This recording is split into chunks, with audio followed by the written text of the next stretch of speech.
Hello students and parents, welcome to R H chemistry. So NTA ಅವರ ಕಡೆಯಿಂದ very important notification, ಭಾಳ ಜನ wait ಮಾಡ್ತಿರುವಂಥ ನೀಟ್ ಅಂದರೆ ನ್ಯಾಷನಲ್ ಎಲಿಜಿಬಿಲಿಟಿ ಕಮ್ ಎಂಟ್ರೆನ್ಸ್ ಟೆಸ್ಟಿನ application form, online application form ಇವತ್ತಿನಿಂದ start ಆಗ್ತಾ ಇದೆ. ಸೊ ಅದರ ಒಂದು ನೋಟಿಫಿಕೇಷನ್ ಕೂಡ ನೀವು ಇಲ್ಲಿ ನೋಡ್ಬೋದು. ಸೊ ನೋಟಿಫಿಕೇಷನಲ್ಲಿ ಬಹಳ ಕ್ಲಿಯರಾಗಿ ಕೊಟ್ಟಿರುವಂಥದ್ದು ಏನಂತಂದರೆ, ಸೊ ಇವತ್ತು ಅಂದರೆ 7th February 2025 to 7th March 2025 ಅಂದರೆ 1 ತಿಂಗಳುಗಳ ಕಾಲ ನಿಮಗೆ ಆನ್ಲೈನ್ ಸಬ್ಮಿಷನ್ ಮಾಡೋದಕ್ಕೆ ಅವಕಾಶವನ್ನು ಮಾಡಿಕೊಟ್ಟಿದ್ದಾರೆ. So last date for successful transaction 7th March 2025 ಇರ್ತದೆ. ನಿಮಗೇನಾದರೂ ಎಡಿಟ್ ಮಾಡ್ಕೊಳ್ಬೇಕು ಅಂತ ಇದ್ದರೆ, ಕೆಲವೊಂದಷ್ಟು ಫೀಲ್ಡ್ಗಳನ್ನು ಬಿಟ್ಟು ಸೊ ಎಡಿಟ್ ಮಾಡ್ಕೊಳ್ಬೇಕು ಅಂತ ಇದ್ದರೆ 9 to 11th March 2025 ತನಕ ಟೈಮನ್ನು ಕೊಟ್ಟಿದ್ದಾರೆ. ಸೊ ಫೀಸ್ ಏನಿರ್ತದೆ ಅಂದರೆ ಜನರಲ್ ಕ್ಯಾಂಡಿಡೇಟ್ಸ್ಗಳಿಗೆ 1700, ಜನರಲ್ EWS OBC NCLದವರಿಗೆ ಸೊ 1600 ರೂಪೀಸ್ ಇರ್ತದೆ. SC ST PWD ಥರ್ಡ್ ಜೆಂಡರ್ಗೆ 1000 ರೂಪೀಸ್ ಇರ್ತದೆ. ಸೊ ಔಟ್ಸೈಡ್ ಇಂಡಿಯಾ 9500 ರೂಪೀಸನ್ನು ನೀವು ಪೇ ಮಾಡಬೇಕಾಗ್ತದೆ. ಸೊ ಇದರ ಜೊತೆಗೆ ನಿಮಗೆಲ್ಲ ಗೊತ್ತೇ ಇದೆ, ಎಕ್ಸಾಮಿನೇಷನ್ 4th May 2025 ಫಿಕ್ಸ್ ಆಗಿರುವಂಥದ್ದು. 180 ಮಿನಿಟ್ಸ್ ಇದೆ, 3 hours. ಸೊ 180 ಕ್ವಶನ್ಸನ್ನು ಕೇಳ್ತಾರೆ. So pattern last year 200 question 200 minute ಇತ್ತು, ಬಟ್ ಈ ವರ್ಷ 180 ಮಿನಿಟ್ಸ್ 180 ಕ್ವಶನ್ ಆಗಿರುವಂಥದ್ದು. ಸೊ ಅದರ ಬಗ್ಗೆ ಆಲ್ರೆಡಿ ವಿಡಿಯೋವನ್ನು ನಾನು ಮಾಡಿದ್ದೀನಿ, ಮತ್ತು ಇನ್ಫಾರ್ಮೇಷನ್ ಬಹಳ ದಿವಸದ ಹಿಂದೆ NTA ಕೊಟ್ಟಿರುವಂಥದ್ದು.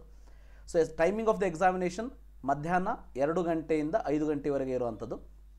ನಿಮಗೆ ಅಡ್ವಾನ್ಸ್ ಸಿಟಿ ಇಂಟಿಮೇಷನನ್ನು 26th April ಕೊಡ್ತಾರೆ. ಸೊ ಅಡ್ಮಿಟ್ ಕಾರ್ಡ್ ಡೌನ್ಲೋಡ್ ಮಾಡ್ಕೊಳ್ಳೋದಕ್ಕೆ 1st May ಅವಕಾಶವನ್ನು ಮಾಡಿಕೊಡ್ತಾರೆ. ಸೊ ಅಂದರೆ ಒಂದು 3 ದಿವಸ ಮುಂಚೆ ನಿಮಗೆ ಅಡ್ಮಿಟ್ ಕಾರ್ಡನ್ನು ಡೌನ್ಲೋಡ್ ಮಾಡ್ಕೊಳ್ಳೋದಕ್ಕೆ ಅವಕಾಶವನ್ನು ಮಾಡಿಕೊಡ್ತಾರೆ. ಸೊ ಈ ರೀತಿಯಾಗಿ ಕೊಟ್ಟಿರುವಂಥದ್ದು. ಈ ವರ್ಷ ಸ್ವಲ್ಪ ಬದಲಾವಣೆಗಳನ್ನು ಮಾಡಿರೋ ಹಾಗೆ ಕಾಣಿಸ್ತದೆ, ಬಟ್ ಒಂದು ಸಾರಿ ಇದರ ಒಂದು ಡೆಮೋ ವಿಡಿಯೋವನ್ನು ನಾನು ನಿಮಗೆ ಮಾಡಿ ಹಾಕ್ತೀನಿ, ಆವಾಗಲೇ ಗೊತ್ತಾಗ್ತದೆ ಏನೆಲ್ಲ ಬದಲಾವಣೆಗಳನ್ನ ಈ ವರ್ಷ ಮಾಡಿದ್ದಾರೆ ಅಂತೇಳಿ. ಸೊ ಬಟ್ ಇಲ್ಲಿ ನಾನು ನೋಡಿರೋ ಹಾಗೆ candidate has to upload recent passport size photograph, address ಪ್ರೂಫನ್ನು ಅಪ್ಲೋಡ್ ಮಾಡೋದಕ್ಕೆ ಈ ವರ್ಷ ಕೇಳಿರುವಂಥದ್ದು. ಸೊ ಲಾಸ್ಟ್ ಇಯರ್ ಇದುವರೆಗೆ ಇರಲಿಲ್ಲ, ಅಡ್ರೆಸ್ ಪ್ರೂಫನ್ನು ಅಪ್ಲೋಡ್ ಮಾಡೋದಕ್ಕೆ ಹೇಳಿದ್ದಾರೆ. May be Aadhaar card is enough.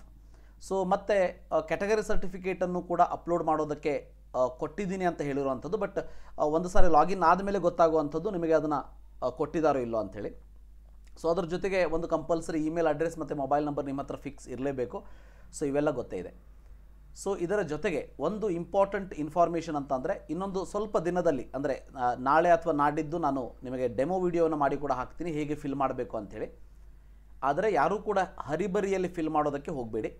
ಯಾಕಂತಂದರೆ 7th March ಅಂದರೆ 1 ತಿಂಗಳ ಕಾಲ ನಮಗೆ ಸಮಯವನ್ನು ಕೊಟ್ಟಿದ್ದಾರೆ. ಸೊ ಅದಕ್ಕೆ ಯಾರೂ ಕೂಡ ಅರ್ಜೆಂಟ್ ಮಾಡಿಬಿಟ್ಟು ಮಿಸ್ಟೇಕ್ಸ್ಗಳನ್ನ ಮಾಡ್ಕೊಳ್ಳೋದಕ್ಕೆ ಹೋಗಬೇಡಿ. ನಿಮಗೆಲ್ಲ ಗೊತ್ತೇ ಇದೆ, KE ಅವರ ಕಡೆಯಿಂದನೂ ಕೂಡ ಅಪ್ಲಿಕೇಶನ್ ಫಾರ್ಮನ್ನು ಹಾಕೋದಕ್ಕೆ 18ನೇ February ಲಾಸ್ಟ್ ಡೇಟ್ ಕೊಟ್ಟಿದ್ದಾರೆ. ಬಟ್ ನೀವು ಎಷ್ಟೇ ಸಾರಿ ಅಪ್ಲಿಕೇಶನ್ ಫಾರ್ಮ್ ಹಾಕಬೇಕಾದ್ರೆ ಮಿಸ್ಟೇಕ್ ಮಾಡಿದರೂ ಕೂಡ ಫೈನಲ್ ಅಪ್ಲಿಕೇಶನ್ ಪ್ರಿಂಟನ್ನು ತೆಗೆದುಕೊಂಡ ಮೇಲೂ ಅದನ್ನು ಎಡಿಟ್ ಮಾಡೋದಕ್ಕೆ ಅವಕಾಶವನ್ನು ಮಾಡಿಕೊಟ್ಟಿದ್ದಾರೆ. ಆದರೆ ನೀಟಲ್ಲಿ ಆ ಅವಕಾಶ ಇಲ್ಲ. ನೋಡಿ, ನೀಟಲ್ಲಿ ಏನೇ ಮಿಸ್ಟೇಕ್ ಆದರೂ ಕೂಡ ನೀವು 9 to 11th March ವೆಯ್ಟ್ ಮಾಡಬೇಕು.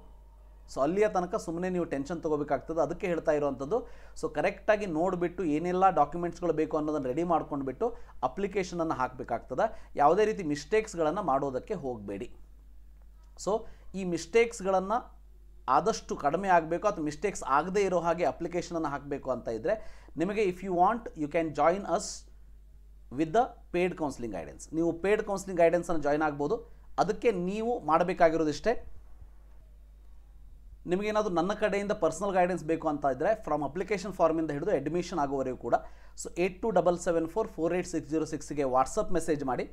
ಸೊ ನಿಮಗೆ ನಾನು ರಿಪ್ಲೈ ಮಾಡಿರ್ತೀನಿ. ನಮ್ಮ ಇನ್ಫಾರ್ಮೇಷನ್ ಅಂದರೆ ನಮ್ಮದು ಏನೆಲ್ಲ ಪ್ಲ್ಯಾನ್ಗಳಿರ್ತದೆ, ಸೊ ಅದರ ಕಾಸ್ಟ್ ಏನು, ಸೊ ಕಂಡೀಷನ್ ಏನು, ಏನೆಲ್ಲ ನಾವು ಮಾಡ್ತೀವಿ ಅನ್ನೋದರ ಡೀಟೇಲ್ ಇನ್ಫಾರ್ಮೇಷನ್ ಹಾಕ್ತೀವಿ.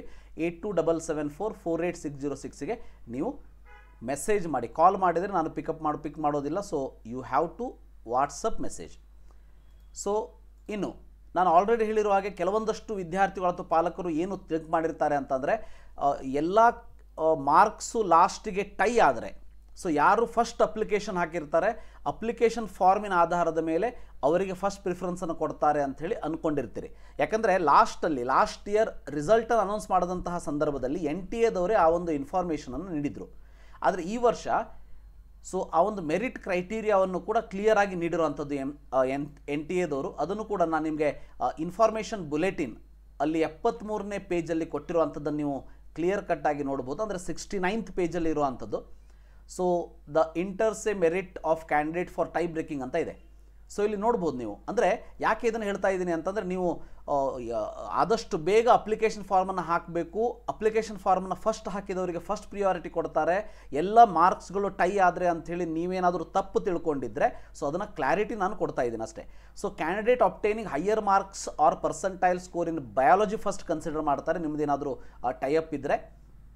So candidate obtaining higher marks in chemistry consider ಮಾಡ್ತಾರೆ ಸೆಕೆಂಡಲ್ಲಿ, ಅದು ಕೂಡ ಸೇಮ್ ಇದ್ದರೆ. Higher marks or percentile in physics consider ಮಾಡ್ತಾರೆ, ಅದು ಕೂಡ ಸೇಮ್ ಇದ್ದರೆ. Candidate with less proportion of the number of attempted incorrect answer and correct answers in the subject in the test consider ಮಾಡ್ತಾರೆ. ಸೊ ಅದು ಕೂಡ same ಇದ್ದರೆ.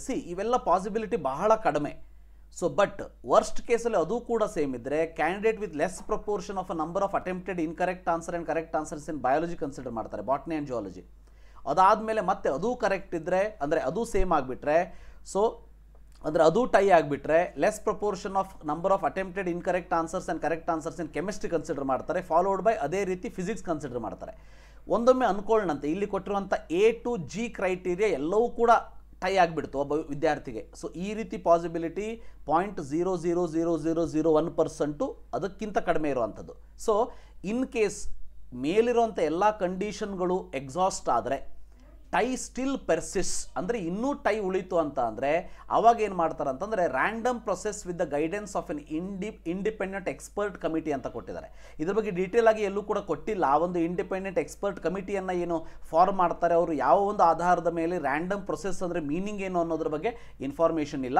But ಆ random ಪ್ರೊಸೆಸ್ಸಲ್ಲಿ increasing order of ಈ ಒಂದು ಅಪ್ಲಿಕೇಶನ್ ನಂಬರು ಬರ್ಬೋದಾ ಅಂತ ಕೇಳಿದರೆ ಸೊ ಅದನ್ನು ನಾನು ಈಗ ಕಮೆಂಟ್ ಮಾಡೋದಕ್ಕೆ ಸಾಧ್ಯ ಆಗೋದಿಲ್ಲ.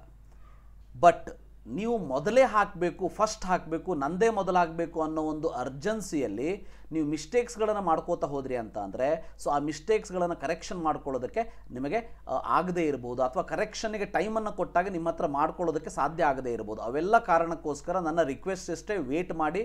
7th ಫೆಬ್ರವರಿ ಅಂದರೆ ಇವತ್ತಿನಿಂದ 7th ಮಾರ್ಚ್ ಅಂದರೆ 1 ತಿಂಗಳ ಸಮಯವನ್ನು ಕೊಟ್ಟಿರುವಂಥದ್ದು. ಅದಕ್ಕೆ ಫೆಬ್ರವರಿಯಲ್ಲಿ 2 ದಿನ ಹೋಯಿತು ಅಂತಲೂ ಇಟ್ಕೊಳ್ಳೋಣಂತೆ. 28 ಡೇಸ್ ಟೈಮನ್ನು ಕೊಟ್ಟಿದ್ದಾರೆ.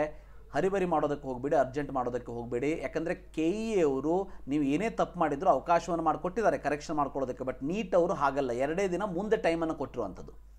ಅದಕ್ಕೆ ನನ್ನ ರಿಕ್ವೆಸ್ಟ್ ಇಷ್ಟೇ. ಮತ್ತು ಇದರ ಬಗ್ಗೆ ನಿಮಗೆ ಕಂಪ್ಲೀಟ್ ಇನ್ಫಾರ್ಮೇಷನ್, ಸೊ ಅವೆಲ್ಲ ಪಿನ್ ಟು ಪಿನ್ ಡೀಟೇಲ್ಸ್ಗಳಾಗಿರ್ಬೋದು, ಅಥವಾ ಫಾರ್ಮನ್ನು ಹಾಕೋದಾಗಿರ್ಬೋದು, ಅಥವಾ any important guidance still counselling ಮುಗಿಯೋ ತನಕ ನಿಮಗೇನಾದರೂ ಬೇಕು ಅಂದರೆ ನಾನು ಆಲ್ರೆಡಿ ತೋರಿಸಿರೋ ಹಾಗೆ ಈ ಒಂದು ನಂಬರ್ಗೆ ನೀವು ಮೆಸೇಜ್ ಮಾಡಿದರೆ ನನ್ನ ಜೊತೆ ಜಾಯ್ನ್ ಆದರೆ ಸೊ ಹ್ಯಾಂಡ್ ಹೋಲ್ಡಿಂಗ್ ಸಪೋರ್ಟ್ ಇರ್ತದೆ ಅಪ್ ಟು ಲಾಸ್ಟ್ ಕೌನ್ಸಿಲಿಂಗ್ ಮುಗಿಯೋವರೆಗೆ. ಎಸ್, ಸೊ ಇದಿಷ್ಟು ಇನ್ಫಾರ್ಮೇಷನ್ ನಿಮಗೋಸ್ಕರ NTA ಅವರ ಕಡೆಯಿಂದ. Thank you, have a nice day.